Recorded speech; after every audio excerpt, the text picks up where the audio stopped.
Welcome to Do It Different with your host, Paul Finck. I am the Maverick millionaire, and I'm here to talk to you about get anything you want fast. These are the 5 universal laws of influence. We're going to talk about, have you ever wondered how others always seem to get what they want? Would you like to be able to get more of what you want out of life? More joy, more happiness, more relationships, more financial freedom, faster, easier than you ever thought possible. I know I did. As I was going through the process of building up my business, of becoming an entrepreneur, you see, I've been an entrepreneur for over 30 years now, and as I went through my process of learning and growing and developing, I used to remember thinking years ago, how come that person's creating such great success while I'm struggling? I know I'm working hard. I seem to be halfway intelligent. Why is it that I don't seem to be able to get where I want to go? Why is it that my dreams seem to be just out of reach? The answer is, and I found it to be true for me, and it is true for you, it's the power of influence. Influence. The power to have an effect on people, on things, on the environment around you.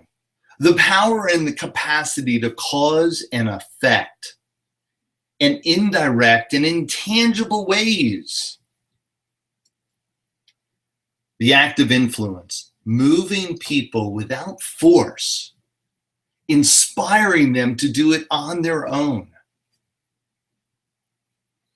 You see, everything that you want is currently owned by somebody else. Yes. That's right, and it's a hard fact to come to realize. Everything you want is currently owned by someone else. Somebody else has the things, the power, the influence, the components to help you, move you, give you the resources to accomplish everything that you want.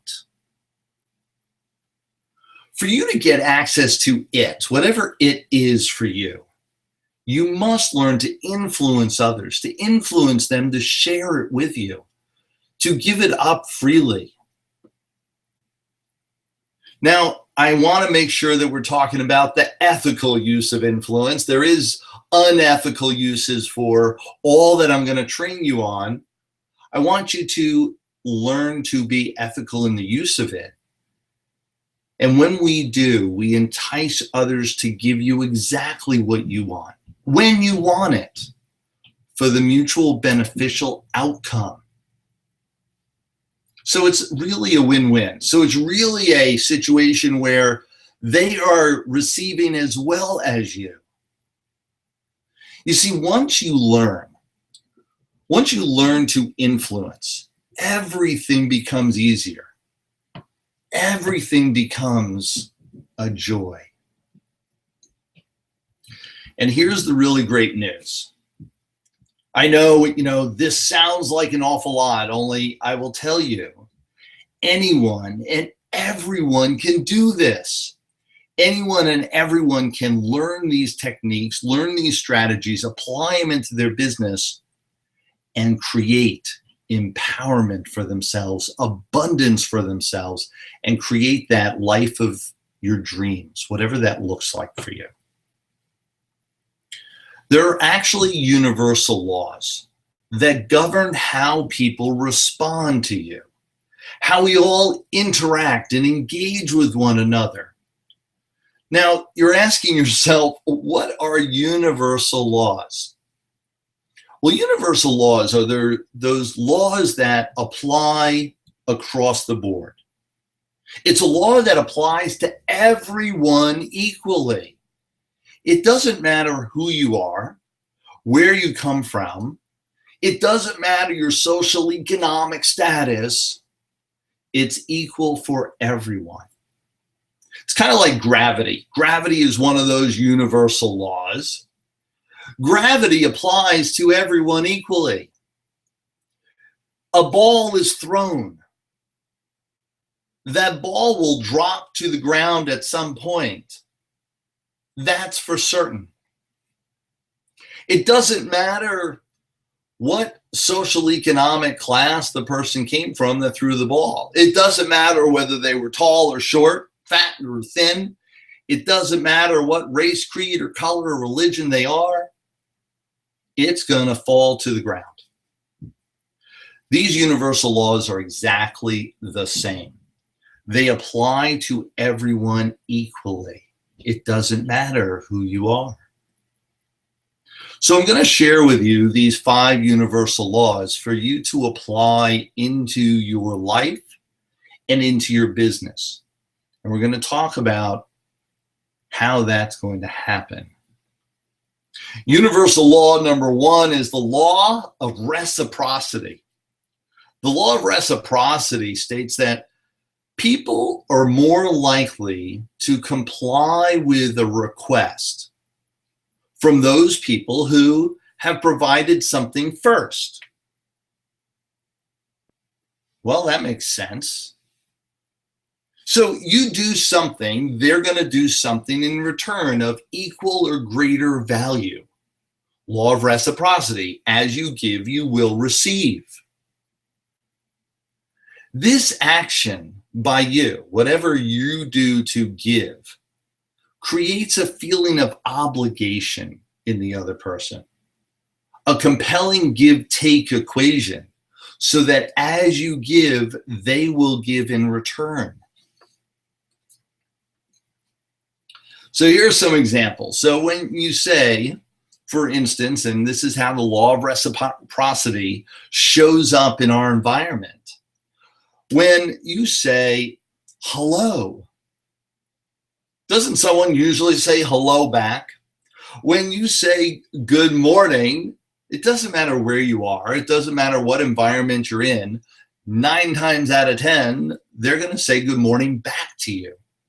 How about this? When you're walking down the street and you say, how are you?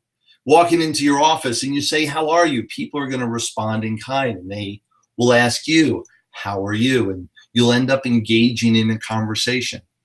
That's the law of reciprocity at work. How about this? You're walking towards the entrance of a building, and there's usually those double doors in those big office buildings. And so one set of double doors and then a second set of double doors a few feet later. So you open the door for somebody. What inevitably is going to happen as you get to the second set of doors? They're going to get to the second set of doors and open it for you. It's the law of reciprocity at work. How about this? Giving gifts, holidays, birthdays, weddings. Giving gifts, it's one of those components where as you give, you get. Ever check to see who gave you birthday gifts so that you know to make sure to give them a birthday gift as well this year, or a birthday card, or wishing them well? How about weddings? Weddings are inevitable. You always look at your wedding list to check off, well, they're getting married this year. Wait a second, what did they give us? That's what we're going to give them. It's the law of reciprocity at work. It's that give-take. So where does that apply in business?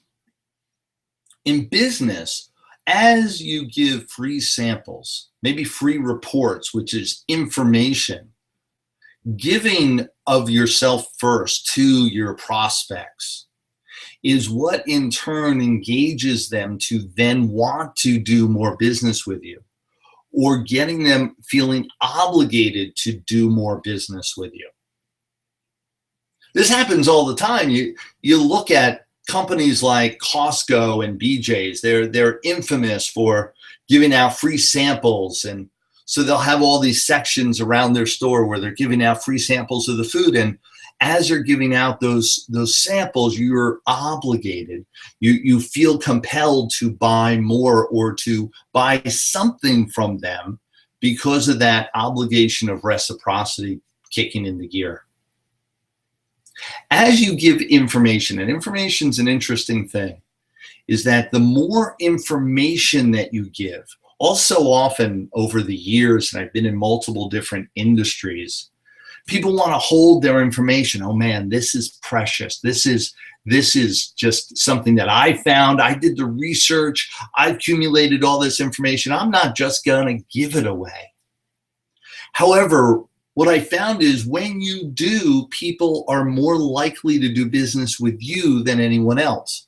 For instance, if you've got a report of the top 10 in your industry of what's working, what doesn't work, what's good, what doesn't work, even when that information might guide them to be looking at some of the competitors that you have a comparison chart on, just because you're the one that gave them the comparison chart, they are more likely, you're just tipping the scales just a little, more likely to do business with you because of this law of reciprocity.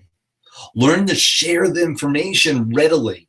Learn to share it with an open heart, and you'll find that the rewards come back to you tenfold. It's interesting, I used to do this all the time, and I bring, for instance, I was in the dental industry and I was a consultant in the dental industry. I saw my clients once every couple of weeks usually. And a couple of my top clients I'd bring in, I was coming in the morning and coming in the afternoon. I'd bring in some snacks for the staff, for their team. And I'd bring in some Snapple or some donuts or something for the team. And they were oh so thankful. I had one dentist, a top client of mine, actually pull me aside and tell me, don't do this anymore. I do not want you to bring in any more goodies or snacks for me or my team, please. And I looked at him kind of odd. I was wondering, what's the deal? I'm just being nice. I want to give. I want to share this. My pleasure to do it. You're a great client. What's the challenge?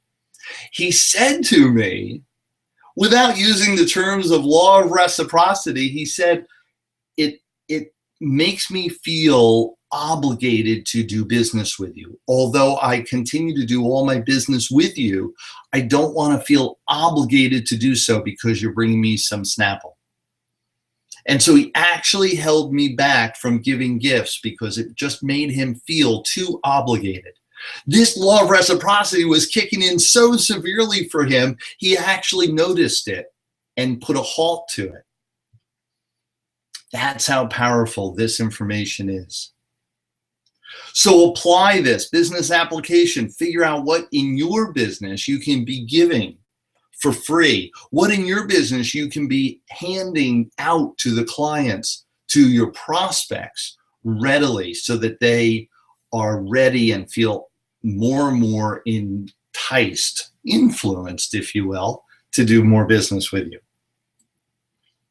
Stu Leonard's is a great one for this. Now, you may or may not know Stu Leonard's, although they've been written up in marketing books all around the world. They're a fairly local in the Northeast.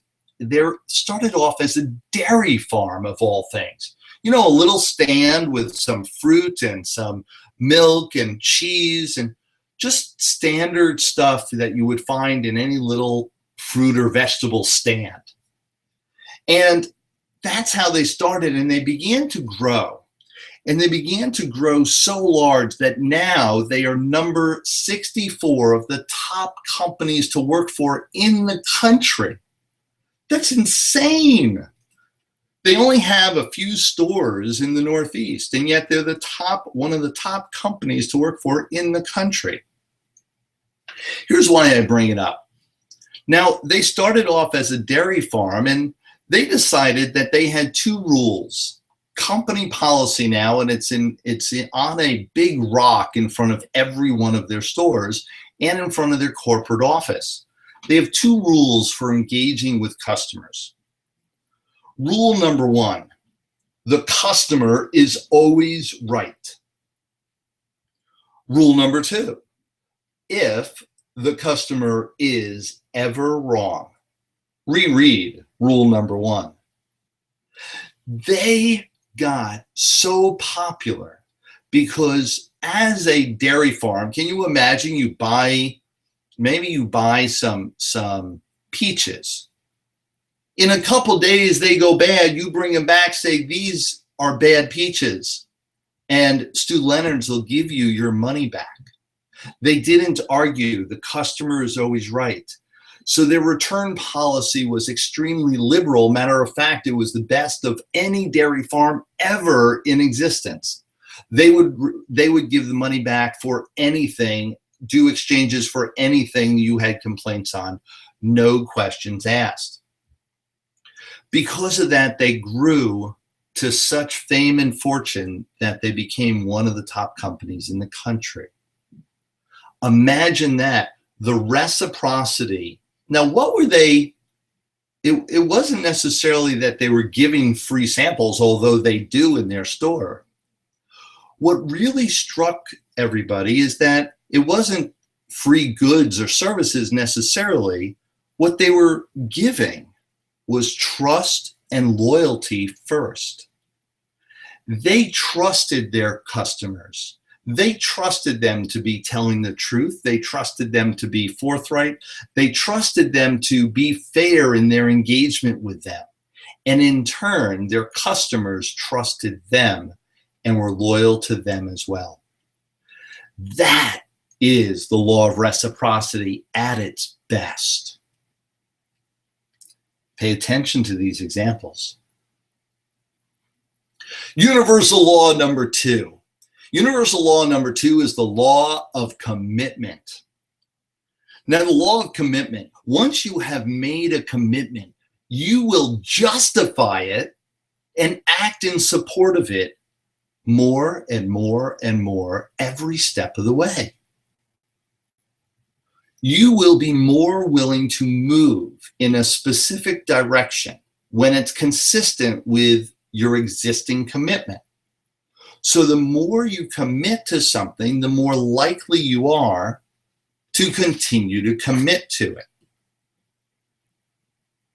Imagine what this looks like with relationships. So you spend a little time with someone, you're more apt to continue spending time with them. Now, even when some of the time spent with them wasn't great, because you already committed to the person to a certain extent, you are more likely to commit to them even more readily. So now you commit even further. Now we're dating, we're going steady, we're engaged. And every step of the way, you've spent time, energy, sometimes money towards this relationship. And because of that, you are more apt to continue spending time, money, and energy into the relationship. And it's part of what explains why you see couples and you see people that are in just horrid relationships, just relationships that should never have been. And you scratch your head going, how come they're still in this? Well, it's this universal law of commitment. Once they went down the road a little bit, they felt obligated and they will justify continuing on in the same direction, in the same path. Find this in job applications as well. When you go to apply for a job, most corporations have learned how to implement this law, universal law of commitment, by having you go through multiple interviews. Here's what it looks like. So first you apply online. Then you must come in person to get an appointment. Then you have to come back for the appointment, and the appointment is with somebody who then says, well, it looks like you might be a good choice. Can you please fill out this form and come back to us for another appointment? I need you to meet with manager X. You come back for another appointment after filling out the additional paperwork, and you come out for another appointment, at which point Manager X says, great, I need you to meet with Manager Y. And then you usually need to come back for an appointment with Manager Y. And then after seeing Manager Y, you might be escorted to another room to see another third manager, let's say Manager Z. Each step of the way, you are spending more time, money, and resources. You are committing more energy to the process. And companies have learned that by doing this, when they offer you the job, you are more likely to say yes and commit more fully to the company because, well, you put all this effort into it. You're not an idiot, so you obviously put forth the effort because you wanted it. And you will justify how badly you wanted it based on how much effort it took to get the job. Does this all make sense? So the more effort, the more commitment you spent in getting whatever you're going after, the more likely you will to justify that it is what you wanted, and you will continue to spend even more effort towards it. Where does this show up in business? Small commitments lead to more commitments. Get them, your prospect, your customer, to say yes. Say yes to small things, and they will continue to say yes to greater things. You're in negotiations. Let's switch this. Suppose you're in negotiations. The more engaged you get the other side in working towards a solution, even when you're starting at a place that is miles apart from one another, the more you can be working towards that solution, the more time and effort and resources you can get the other person to commit, the more likely they are to continue to commit and follow through, even at their detriment, to continue and conclude the arrangement, conclude the business meeting, conclude the business arrangement.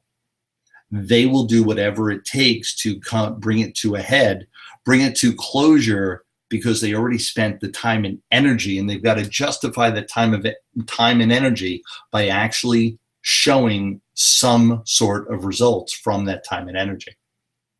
So you're negotiating on a piece of real estate, for instance.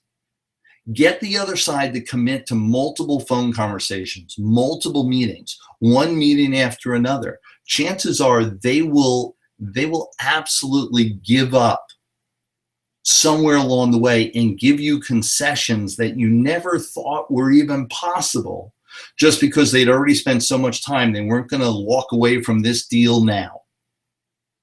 Pay attention. Universal law number 3. Love this one. It is the law of authority. The law of authority. Now, this says people are more willing to follow the directions or recommendations of a communicator to whom they attribute a relevant level of authority and expertise. The people are willing to follow the person who seems to be the expert in the field, the authority in that industry or in that environment. Here's some examples.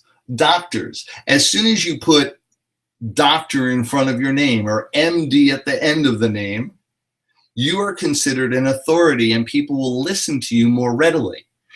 It doesn't matter whether you were a D student or an A student, just because you've got MD at the end of your name, they give you the respect, the authority. They assume you know what you're talking about. And they will take your advice over anybody else's, even when, let's assume that there's someone who is a genius, an absolute genius who has read every article under the sun about a subject, and a doctor walks in the room. The doctor will be given the authority over the person who knows the material but doesn't have the MD at the end of his name. This is how this comes into play. TV personalities, people who are on TV that have interview shows, for instance, that have TV talk shows. They automatically have this position of authority. Their personalities And so when they walk into a room, no matter what subject they're talking about, people will listen to them more readily than anybody else in the room, regardless of expertise in that particular subject. Where does it show up in business? You want to figure out how to be or apply this universal law of authority. Become an authority. Simply become an authority in what you are, who you are, what you want to become in your industry, in your line of business. Become an authority. When you do, people will listen to you more readily. So how do you become an authority? Get those degrees, get those certifications. Be able to say that you're the doctor, you have the PhD, you have the certification in your field of study. In addition, be a speaker. Nothing will give you more authority than stepping up 2 feet onto a stage. As soon as you do, people assume that you know more than anyone else in the room. Be a speaker. Just by standing on that stage, you have a certain amount and are attributed a certain amount of authority, and people will listen to you more readily. I also would recommend writing a book, being an author, and better yet, being a best-selling author. I help people become speakers and trainers and authors all around the country, and it's something I highly recommend, because when you do, that becomes your authority, your credibility card that opens up just tons of opportunity and tons of doors for you. How about this? Get on TV. Simply having a TV show or even having your 15 minutes of fame will elevate you to positions of authority so that people listen to you more readily. See, all too often, it's not about having the great things to say. Many people have great things to say. It's only a few that actually get listened to by others. This component of exhibiting, of stepping into that authority, is what will give you the power to help influence people so that they actually listen to what you have to say. Another way to be the authority is to dress the part. Actually dress for success. Show up looking like you're ready to receive prospects, to receive clients, to engage people at a high level. Dress for success. Dress the part. You know, police officers, they've got a certain uniform. That uniform is designed in such a way, and they make sure our society has them dress in that uniform because it gives them that authority. It doesn't matter who they were the moment before they got into that uniform. As soon as they step into that uniform, they are given a certain amount of respect and authority. How about this? Doctors. Doctors wear the white robes. They wear the white robes so that people can see from across the room, oh, they're the doctor. I'm supposed to give him a certain amount of leeway, a certain amount of authority, a certain amount of positioning. How about this? Judges. Judges wear the black robes for the same purpose. All of this is to position them in a form of authority so that everyone around them automatically will kick into this universal law of authority and listen to them more readily than they will somebody else. Listen to their direction, listen to their guidance more readily than they will somebody else, simply because they attribute them to be an authority and an expert in the room. Universal law number 4. Now, universal law number 4 is the law of social proof. Law of social proof says this: people are more apt to take action when they see others, especially ones that are just like them, taking the same action. So when one person does it, another person will follow suit. When you see someone doing it and you relate to that person, you see them as somebody that's just like you see them coming from the same social economic class, you see them dressing like you, looking like you, acting like you will tend to follow suit and do what they're doing. The law of social proof. Now we see examples of this everywhere. Social media is the biggest example of social proof. Facebook, LinkedIn, Twitter. Just understand, on Facebook, we like everyone. It's because we like everyone or because we are like everyone. Either way, we're liking the people that we are like, that we agree with. And as we watch them do something, we will then do it. And that is why the social media gets such attention, because as someone posts, another one will post. As someone else works within Facebook, someone else will work within Facebook. As they start sharing more and more on their page, so will their friends share more and more on their page. And it becomes an environment of this universal law of social proof. As one person does it, the others will follow. How does this apply? In business, the way we exude that social proof is through testimonials. We find testimonials, we receive testimonials, we take testimonials from people that are like the people we're looking to prospect. Testimonials from people that look and sound like, not just I do, sounds like they do. Sounds like what our customers look like and sound like. So we want to attract a certain demographic. Get a testimonial from someone within that community, someone who looks like that demographic, acts like that demographic, and you will have more buy-in from the rest of the people that look and act like they do. Those are perfect testimonials for your business. Grab hold of those testimonials, cultivate them, bring them into your business, and then share them with everyone that looks and acts just like them.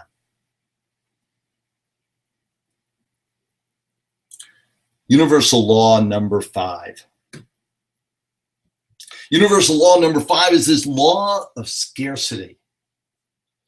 Now we only have a few more moments to share this one, so let me move right along.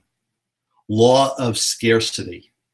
The more scarce something is, the more attractive or valuable you will find it. So as you realize a resource is limited, it's scarce, it's not going to be available for very much longer, you will attribute more value to it. Examples of that are gold, diamonds, valuable commodities. And the reason why they're valuable commodities is because they're scarce. There's a limited quantity of them in the world. And because there's a limited quantity of them in the world, we attribute more value to them. The scarcity creates the value. How about this? Contests. Why do contests create this scarcity mentality? Because there can only be one winner. There's one grand prize person. Lottery. Oh man, I'm going to win the lottery. We don't say I'm going to win with 12 other people the lump sum of money. We envision and we contemplate one winner, us. And that contest, because there can only be one, it creates this scarcity mentality that everyone wants it and attributes high value to it. Home Shopping Network is masterful at this. They actually have a countdown to amount of time till the sale is going to run out. They have a countdown, the number of items they have available of that one thing. And you can watch as the numbers are clicking lower and lower. I've got to pick up that phone to call. Otherwise, I'm going to miss out. And this law of scarcity kicks us into gear. and we create more value to it. We may not have wanted that thing on Home Shopping Network before, but now that we know that it's selling out, we don't want to miss out, and we will buy it even though we may not quite be sure that we want it. The law of scarcity, the universal law of scarcity, kicking in the gear. Business applications for this. Contests. Contests. Create a contest for your business. Create a contest for your prospects or your clientele to engage in. They will love that competition, and because the prizes are valuable. Why do I know they're valuable? Because there's only going to be one number one winner. There's only going to be one number two winner. It's not something that everyone wins. It's something that only one or two people, the very few, are going to get access to this. Better act fast. Limited time offer, exactly what I just said. Better act fast. This is only going to be available for a short time. That time frame creates a scarcity that engages people to take action and influences them to move and to want it more readily because they attribute value to it because of its now scarcity and time being able to take advantage. Only 3 spots left. Again, scarcity now of actual numbers of products or services available for them to participate with. So when you say, oh, I've got a special deal, only it's only available to the next 5 people that respond now, you will get much more action going on. People will jump through hoops to get one of those spots versus, yeah, anytime, here's a special, no time, no commitment needed right now. We'll get to it sometime. A whole different world. Create that scarcity. Create that scarcity in everything that you do. Figure out ways to apply it into your specific business and watch the results happen. So the question is,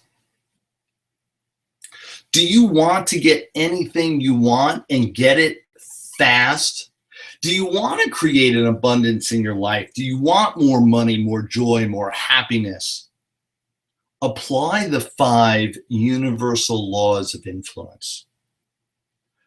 Apply the laws, and really I want you to be thinking, how can I? How can I apply the law of reciprocity into my business and into my life? What can I be giving to somebody else to encourage them, to entice them to be giving to me? What can I have other people commit to? Applying the law of commitment. How can I create more commitment in my business process, for instance, in my business systems, in engaging my prospects? How do I develop myself to be the authority so that people listen to me more readily, kicking in that law of authority? And how can I kick in the law of social proof so that other prospects see that I'm serving their community and people just like them, and they will then want to do more business with me? And how do I kick in this law of scarcity to limit the amount of resources and the amount of time and energy that's available so that they attribute more value to it? I want you to be asking yourself in your business and in your life, how can I apply these 5 universal laws of influence to create so much more in my life? Now, there are more universal laws. There's actually a whole slew of techniques and processes to influence people more readily. I do a lot of training and coaching around the country, and I am absolutely will be coming with some additional pieces for you. And please, please, please come and find me to get more information just like this. These universal laws of influence will get you started in the right place to get you started to really develop that shift, that change in your life and in your business that you've been looking for. These will help you create the abundance you always wanted in your life. And yet we're not sure how to absolutely get them. Apply these laws and you will find out. Now, to stay connected, I want you to go to www.themaverickdifference.com. I've got some free resources there for you. Go ahead and punch in your name and email and get the free resources, get the information. It is the absolute awesome material. I want to give that to you. You have any questions whatsoever, email me at info@paulfinck.com or just call me direct, 614-434-6254.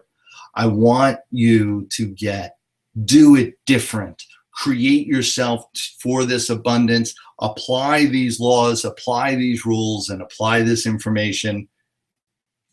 Thank you so much for joining us at Do It Different. I'm your host, Paul Finck, the Maverick Millionaire. Till next time, everyone.